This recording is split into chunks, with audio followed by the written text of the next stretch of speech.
이 시간 하나님께서 우리에게 주시는 말씀은 요한복음 21장 1절로부터 14절까지 말씀입니다. 신앙생활을 하면서 거듭난 성도로서 괴로움을 갖게 된다면 자기 자신이 자기의 마음에 들지 않는 이유 때문일 것입니다. 온통 허점과 실수투성이고 말씀의 지향점과 내가 같이 가지 못한다라는 자책, 또 수시로 교만해지고 작은 일에 주님을 배신한 것들 여러 가지가 있습니다. 이것은 자신과 하나님만 아는 일이기 때문에 아무 일 없는 듯이 행동을 하지만 내면에는 자기를 찌르는 양심의 소리 때문에 그 죄책감으로 인해서 크게 괴로워합니다. 했던 행동을 울며 후회하고 괴로워해도 어느새 그 비슷한 자리로 다시 돌아가 있는 그 사실이 반복이 되고, 이 반복이 일상이 될 때쯤 사람들은 무기력해지고 모든 것을 놔버린 종교 행위만이 다시 남게 됩니다. 다시 남게 된다는 건 그들이 그 종교 행위를 벗어났던 사람들의 입장에서 다시 그렇게 된다는 얘기예요. 오늘 본문은 실패한 자들에게 찾아오시는 예수님의 사역에 관한 내용입니다. 20장의 마지막에 요한은 이미 요한복음서를 쓴 목적까지를 다 적고 마무리를 했는데 이후에 무엇인가 추가해야 될 것을 느낀 것 같아요. 외적으로 볼 때는 20장까지가 딱 해피엔딩의 마무리입니다. 근데 21장에 나오는 장면은 다소 어두워요. 우울합니다. 부활하신 주님을 눈으로 뵙고 기뻐했다 라고까지 마무리가 됐던 사람들이 갑자기 왜 물고기를 잡으러 떠나는가? 오히려 으쌰으쌰를 해야 되는 분위기인데요. 본문에 나온 사람들을 한번 보십시오. 수제자이며 자기의 충성을 맹세했으나 예수님을 3번 부인했던 베드로, 모두가 주님의 부활을 말할 때 스스로 확인하기 전에는 믿지 못하겠다고 했던 도마, 또 예수님이 참 이스라엘 사람이라고 칭찬을 하셨던 나다나엘, 간사한 것이 없다라고 얘기하셨죠. 그리고 모든 사역에서 늘 중심에 서 있었던 세베대의 아들들 요한과 야고보 외에 둘이 더 있었다고 합니다. 이 배에 탑승자만 7입니다. 당연히 고기잡이 배에 따라가겠다고 한 사람들은 어부였겠죠. 목수가 나도 고기 잡으러 가겠노라 이러지 않았을 테니까. 그래서 나머지 둘은 안드레도 어부였으니까요. 그리고 아마도 빌립이 아니었을까 이렇게 추측을 해볼 수 있습니다. 여기 보이는 사람들의 이름이 익숙한 것은 그만큼 그 사람들이 복음서에 자주 등장했던 사람들이기 때문인데, 더 주목을 받고 더 적극적이었던 사람들은 지금 함께 모여 있고, 그들 중에 첫 번째 제자였던 베드로가 나는 고기를 잡으러 가겠다면서 떠나갑니다. 베드로의 본업은 우리가 잘 알듯이 어부죠. 하지만 주님께서 그에게 찾아오셨을 때 그는 자신의 생업에 관한 모든 것을 버려두고 주님을 따랐다라고 기록되어 있습니다. 누가복음 5장 11절에 배들을 육지에 대고 모든 것을 버려두고 예수를 따랐다. 본업을 미련 없이 버릴 수 있을 정도로 강렬했던 예수님의 부르심은 주님의 부활 이후에 더 강렬해져야 될 것 같은데, 그들은 자신들이 버렸다고 했던 그 행위로 다시 돌아갑니다. 왜 본업으로 돌아갔을까? 베드로와 도마를 먼저 기술한 것으로 봐서 이 사람들은 주님에 대한 배신이나 또는 믿음 없음에 대한 책망으로 주님을 따라갈 면목이 없었을 것이고, 아마 제자들 전부가 거기에 대한 자책을 가지고 있었을 거예요. 배신하지 않은 사람이 아무도 없었으니까요. 자기의 안위를 위해서 주님을 배신했던 자들이 주님의 부활 이후에 기뻐한다는 것 자체가 어지간히 철판을 깔지 않으면 안 될 일이에요. 친일을 했던 사람이 독립이라고 대한독립 만세를 외치고 그러지 못하죠. 그들은 분명히 부활하신 주님을 보고 기뻐했다라고 기록되어 있지만 그 기쁨을 누리면서도 자기의 배신에 대한 양심의 소리를 아마 묵인할 수 없었던 것 같습니다. 그렇게 해놓고 주님을 따를 수 있나? 너 같으면 배신자를 받아주겠나? 요한이 추가한 21장의 본문은 실패한 자들에 관한 이야기이고, 그러한 자들이 주님께서 어떻게 그런 자들을 부르시는가에 대한 이야기입니다. 누구든지 거듭나기 이전부터 거듭난 이후까지 단 한 명의 예외도 없이 자기의 행위로 인하여 주님께 고개를 들 수 있는 사람은 없습니다. 매일이 실패이고 매 순간이 배신이에요. 이 배신과 실패에 대해서 누가 뭐라고 하지도 않았는데 자기의 양심의 소리로 스스로 정죄하고 이미 주님을 따를 때 버렸던 옛 행위를 다시 찾게 합니다. 나 같은 게 무슨, 그리고 도저히 견딜 수 없는 그 지경에 이르면 무너진 마음으로 주님을 찾지만 다시 본래의 자리로 돌아가는 자신을 보면서 이제는 이런 회개조차 형식이 되는 것을 느끼게 되죠. 회개에는 어차피 나는 그 자리로 돌아갈 것이라는 자포자기의 심정이 있습니다. 회개하면 뭐예요? 어차피 또 그렇게 될 거. 간절하지가 않아지게 돼요. 그리고 실패하면 내가 그렇지 뭐 라는 상태. 이 사람들은 자신의 본 행위로 돌아가서 누구도 말을 섞지 않고 오랜 시간 자신의 몸에 익은 행동을 반복하기 시작합니다. 하지만 그들의 돌아섬은 자, 본업에 열중하자, 우리가 고기를 한번 풍성히 낚아보자, 이런 게 아니라 할 수 있는 것이 그거밖에 없기 때문에 돌아서서 그 일을 하고 있는 거죠. 더 이상 주님께서 자신들의 일에 관여해 주시길 기대하기 어려운 상태. 결국 자신들이 해왔던 일을 다시 시작했지만 이상하게도 한 마리도 잡을 수가 없었습니다. 아무것도 잡지 못한 그들은 날이 새어오자 더 이상 그 일을 지속하는 것이 무의미하다는 것을 알았고 아마 돌아갈 준비를 시작했을 겁니다. 어쩌면 기대조차 하지 않았을 수도 있습니다. 그런데 이제 날이 새려는 그 시점에 예수님께서는 바다에 서서 그들을 보고 계셨지만 그들은 아무도 알아채지를 못합니다. 이 부분이 아주 의미심장한데 그들은 예수님께 다가갈 면목이 없었지만 예수님은 계속 그들을 주목하고 계셨다는 거예요. 마치 집 나간 작은 아들을 계속 나와서 기다렸던 그 아버지처럼 계속 주님은 그들을 보고 계셨어요. 자기 스스로에게 실망한 이 무리는 자기들의 방식으로 자신들이 하던 세상에 속한 사역으로 돌아갑니다.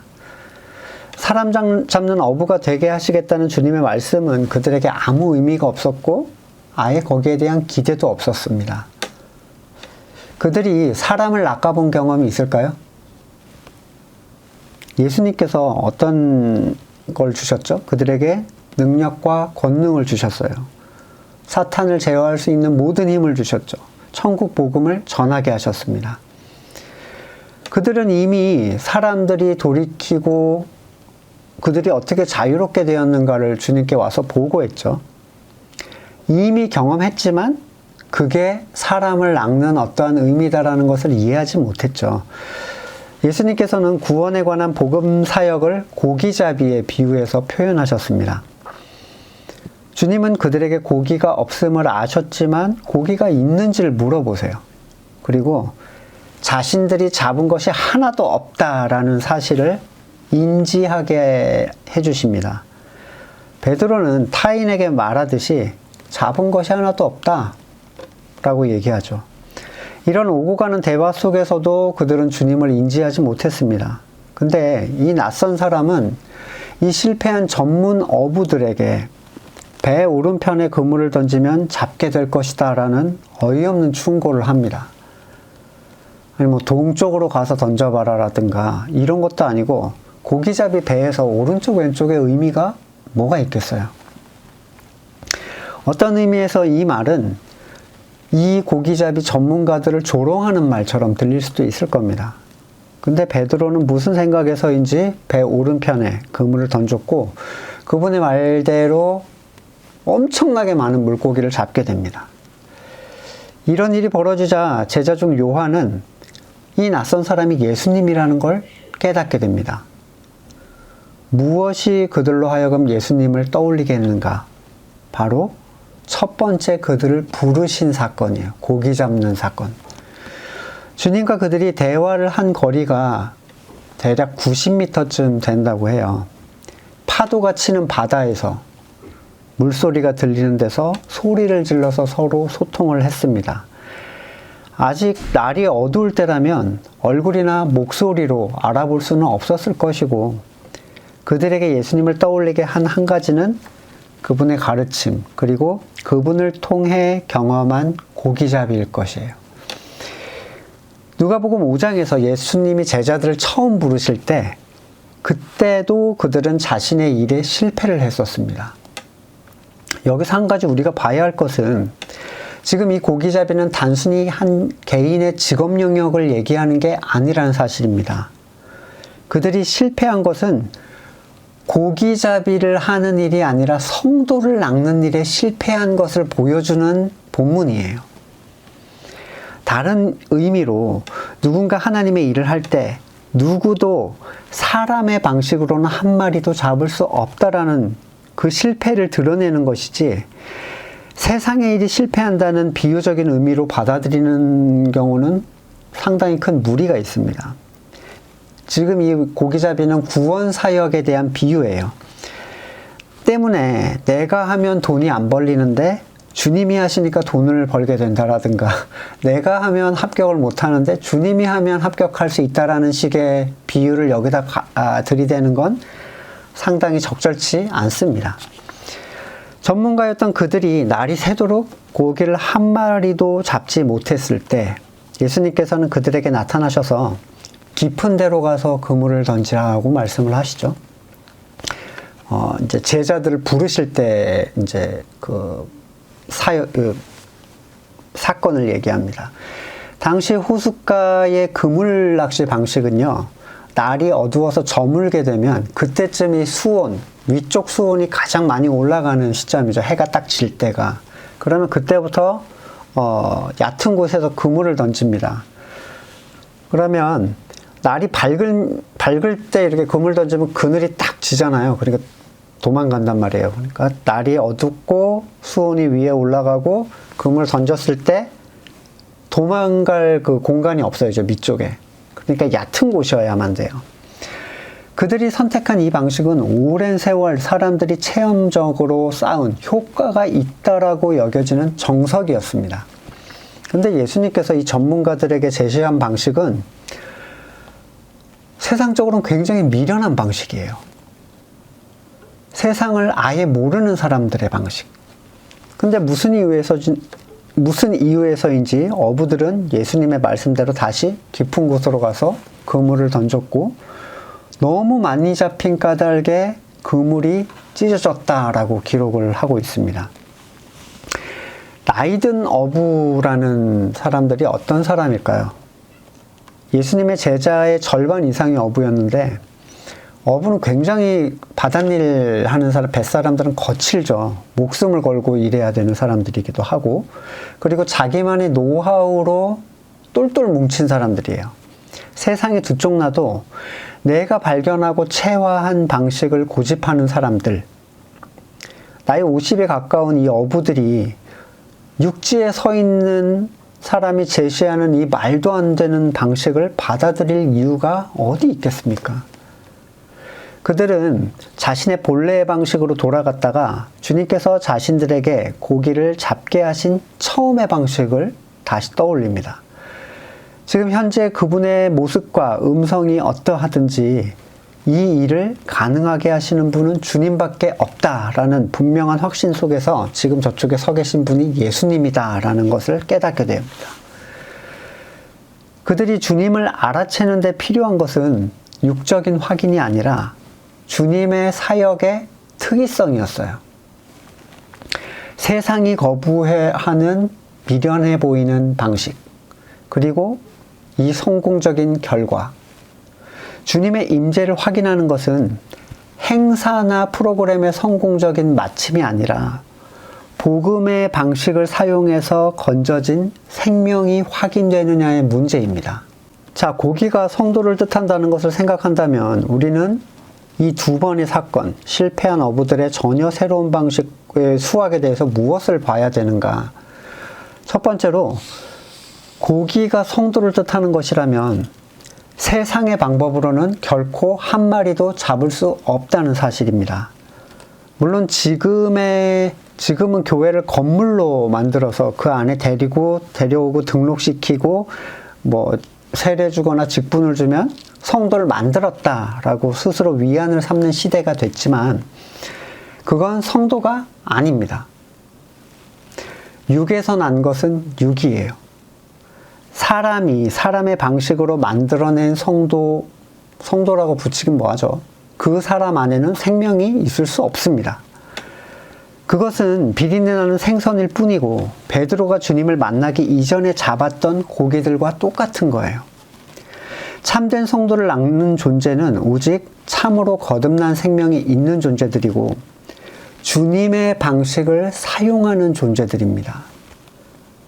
전도지, 의학적인 도움, 교육적 도움, 재미, 레크레이션, 각종 문화 행사를 통해서가 아니라 복음을 통해서만 잡을 수 있습니다. 세상의 방식을 통해서 잡은 것은 생선이지 성도가 아닙니다. 그들은 이전에도 자기들의 방식으로 생선을 잡았던 사람들이고 그 분야의 전문가들이었어요. 세상에는 온갖 고기를 잡는 스킬들이 난무하지만 그 스킬은 성도를 잡는 데 전혀 효과가 없습니다. 두 번째로, 성도를 낚는 방식은 세상의 눈으로 볼 때 절대로 성공하지 못할 것이라는 생각을 가져오게 한다는 것입니다. 세상에 만들어 놓은 교회에는 세상에 속한 사람들을 교회로 데려올 만한 것들이 가득합니다. 시대에 따라서, 트렌드에 따라 그것은 계속 변화하죠. 왜 그들은 복음을 선택하지 않았을까요?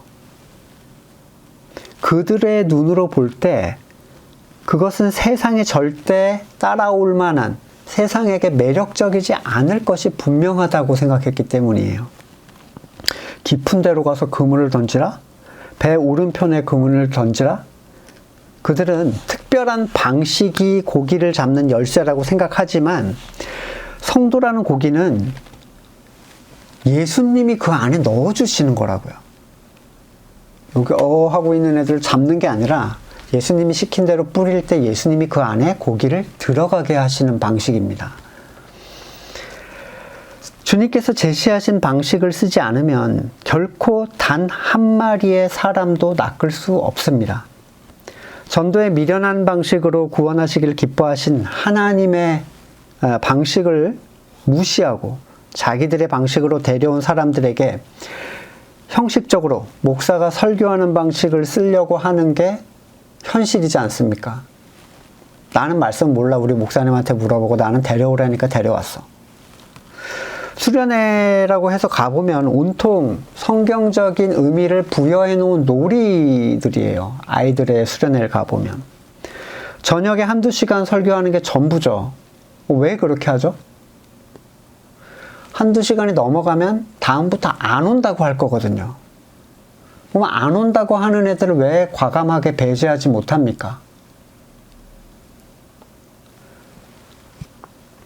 진짜 성도한테 관심이 없는 거예요. 그들은 왜 그걸로 불가능하냐면 복음으로 들어온 아이들이 아니거든요. 복음으로 인하여 들어온 고기들은 복음만으로 충분합니다. 세 번째, 그 방법은 우리가 다음번에 적용할 수 있도록 고정되는 방법이 아닙니다. 그리스도에 의하여 순종될 때 나오는 새로운 방식들이에요.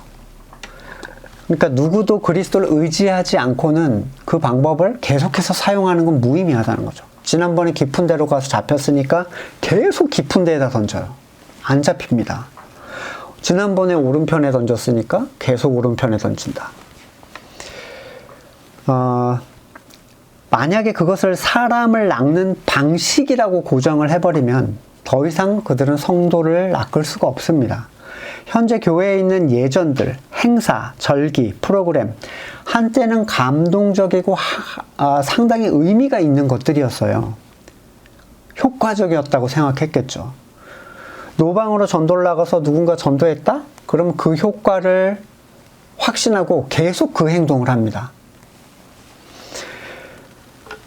반복적으로 그 행위 자체에 의미를 부여하고 거기다 재정을 투여하고 노동력을 투여하죠. 매번 깊은 데로 가서 금을 던지는 게 효과적이라고 생각을 하는 거예요. 그것은 그리스도의 말씀에 순종하는 게 아니라 그 방식의 가치를 부여한 것일 뿐입니다.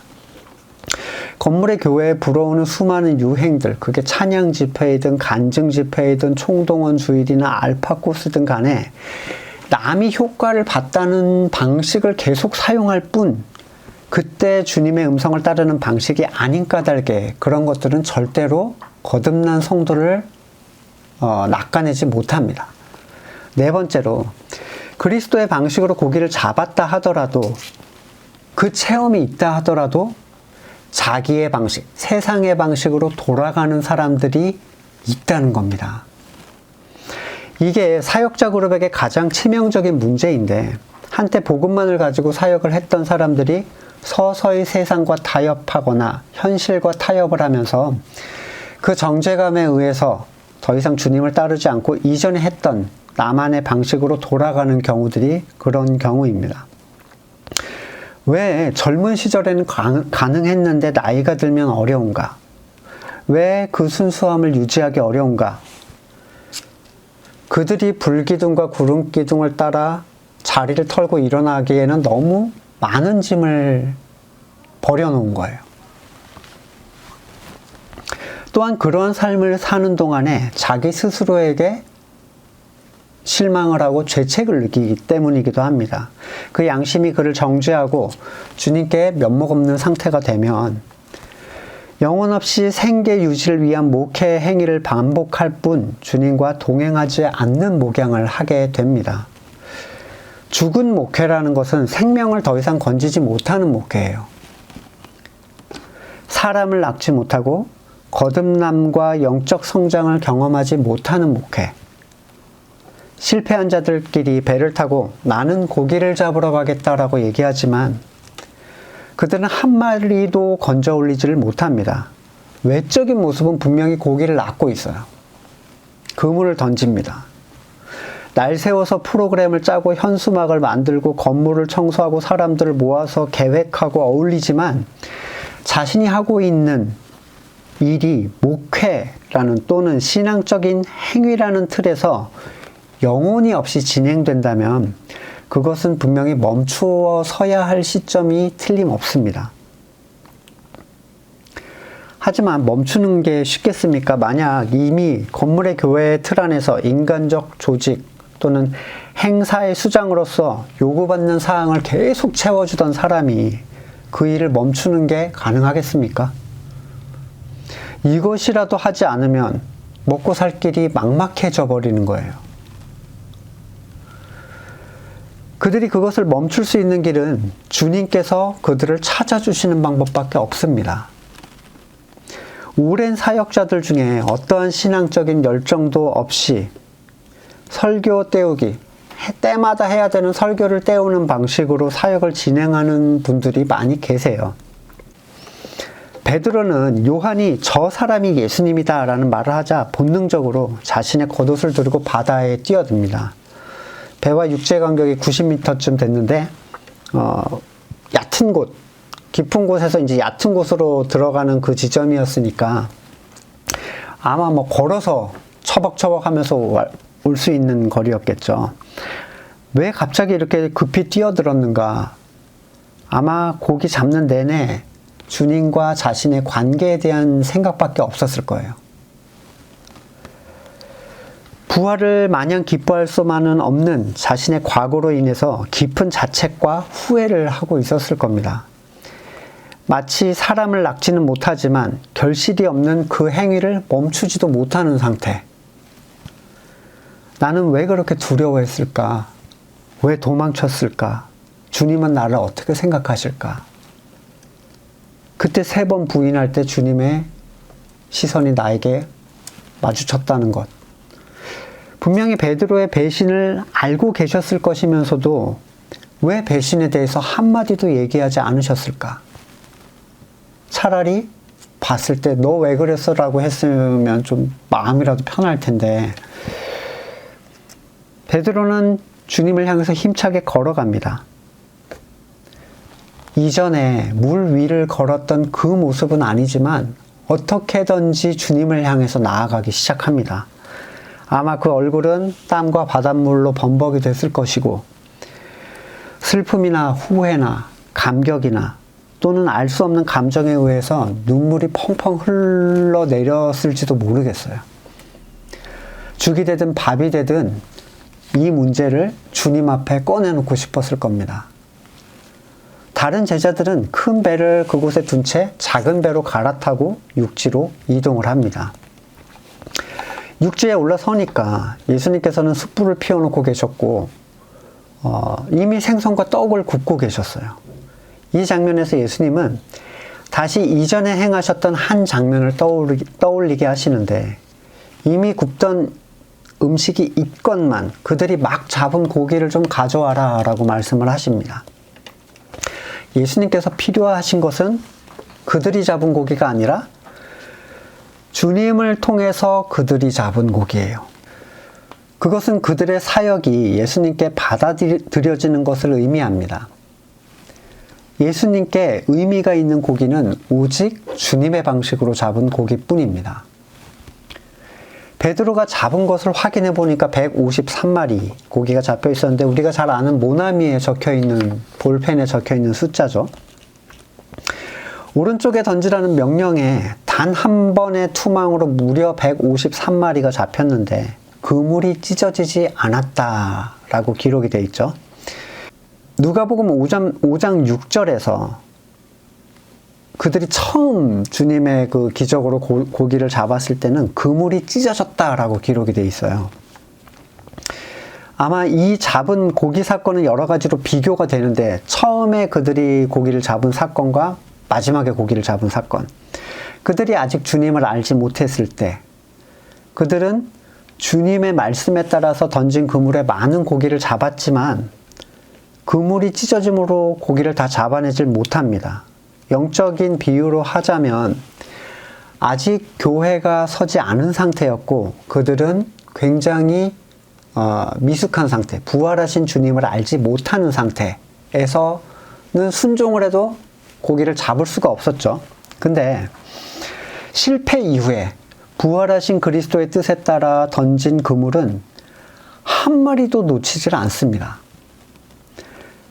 이것은 참된 교회가 그리스도의 육체를 통하여 세워진 후에는 영혼을 놓치지 않게 될 것이라는 것을 의미하는데, 제자들의 예수님과의 만남은 고기잡이로 시작해서 고기잡이로 끝나죠. 이 말은 제자의 삶은 사람을 낳기 위한 목표를 가지고 시작되는 사실을 드러내줍니다. 예수님께서는 그들에게 조반을 먹으라고 하시죠. 의미 없는 행동을 하지 않으시는 예수님의 그 말씀의 특성상 이것은 단순히 인간적인 의미에서의 허기를 채움보다는 좀 더 깊은 의미가 있다고 여겨집니다. 예수님께서는 제자들을 종종 먹이셨는데, 일례로 마가복음 6장 31절 이르시되 너희는 따로 한적한 곳에 가서 잠깐 쉬어라 하시니 이는 오고 가는 사람이 많아 음식 먹을 겨를도 없음이라. 오병이어 기적으로 인해서 또 사역이 한참 피크를 치고 있을 때 예수님은 그들을 불러내서 따로 한적한 곳에 가서 음식을 먹이세요. 많은 사람을 목양하는 목사가, 많은 사람이 필요로 하는 목사가 되면요, 사역자가 되면 개인적인 묵상이 줄어들기 마련입니다. 할 일이 너무 많아요. 영혼의 양식을 먹지 못하고 주어진 설교를 하기만도 급급해지는 거예요. 하지만 나누어 주는 자가 먹지 못하면 그것을 받는 자도 굶주리게 됩니다. 사역자의 말씀 묵상은 반드시 모든 것을 멈추고 끼니를 채워야 하는 필수적인 양식입니다. 마태복음 15장 32절 이하에 예수께서 제자들을 불러 이르시되 내가 무리를 불쌍히 여기노라 그들이 나와 함께 있은지 이미 사흘임에 먹을 것이 없도다. 길에서 기진할까 하여 굶겨보내지 못하겠노라. 예수님은 제때끼니를 굉장히 중요하게 여기시는 분인가요? 찾아온 사람들이 알아서 먹겠죠. 근데 그분은 이렇게 사람들을 왜 이렇게 챙겨 먹이셨을까? 그들이 찾아 먹는 음식과 예수님께서 그들에게 주시는 음식은 다른 음식이에요. 심지어 예수님께서는 제자들에게 기도를 가르쳐 주실 때 일용할 양식을 기도하라고 하셨습니다. 이것은 예수님의 사역입니다. 예수님께서 복음서에서 주시는 양식은 영적인 양식인 말씀의 비유적인 표현이에요. 제자들은 예수님의 부활 이후에 말씀을 제대로 먹지 못했어요. 그 심각한 죄책감 때문에. 마치 오병이어에서 보여주셨던 사건처럼 예수님께서는 13절에서와 같이 떡과 생선, 그것으로 다시 그들을 먹이십니다. 심지어 그들이 잡아온 것으로 다시 그들에게 먹이시죠. 주님께서 마련해 주시는 양식은 다시 제자들을 채우기 시작합니다. 이 일상의 채움은 반드시 필요합니다. 이 채움은 그들이 가지고 있던 근본적인 문제로 나아가기 위한 채움이에요.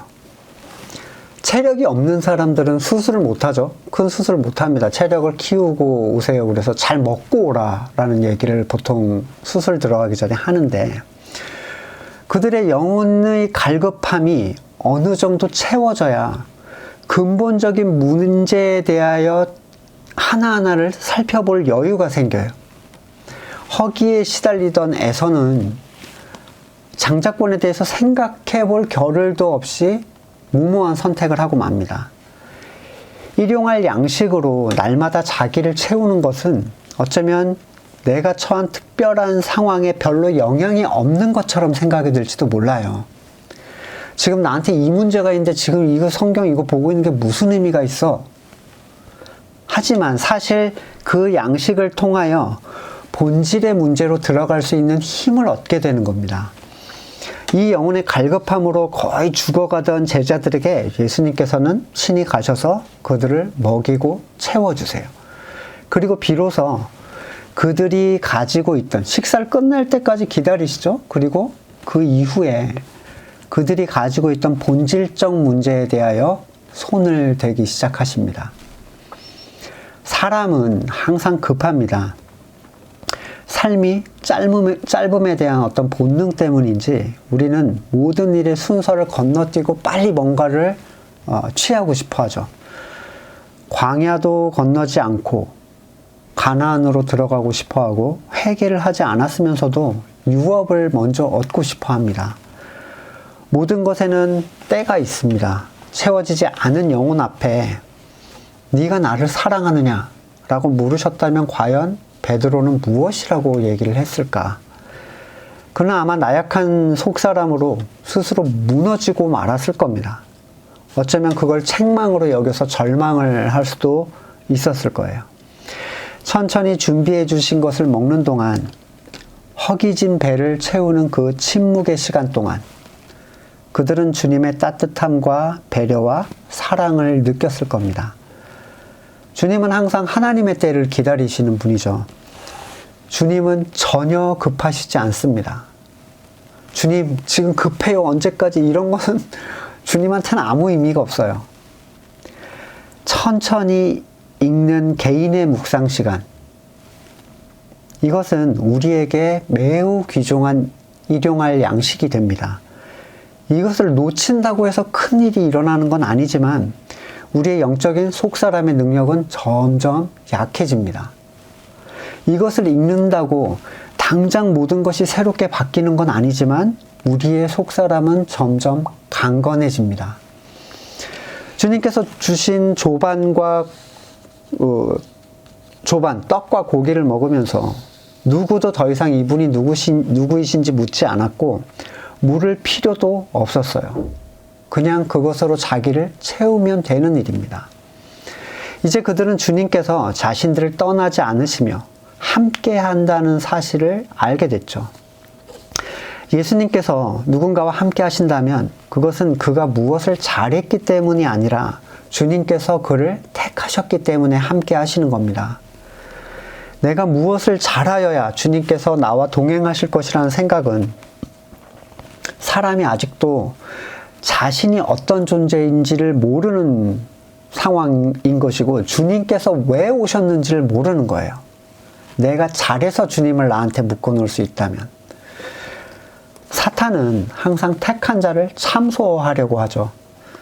그는 자신이 한 행위에 근거해서 주님께 나아갈 담력을 얻거나 또는 잃게 됩니다.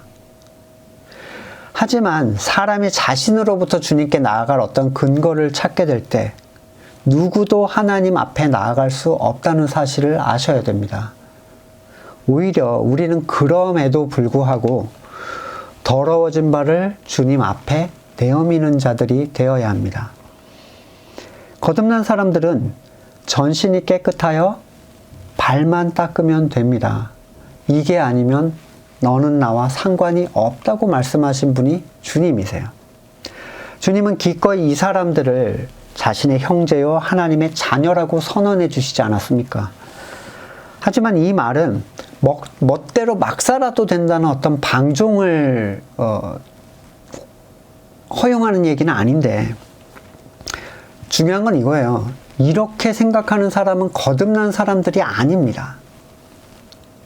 근데 더 재밌는 건 뭐냐면 거듭나지 않은 사람들이 그렇게 이 얘기를 받아들일까 봐 또한 거듭나지 않은 사람들이 막 사는 것을 방지하기 위해서 그래서 우리는 이걸 해야 되고 저건 하면 안 된다라는 자기 방식의 통제를 이 거듭나지 않은 사람들의 목에다 채우는 현상들이 발생해요. 둘 다 거듭나지 않았는데.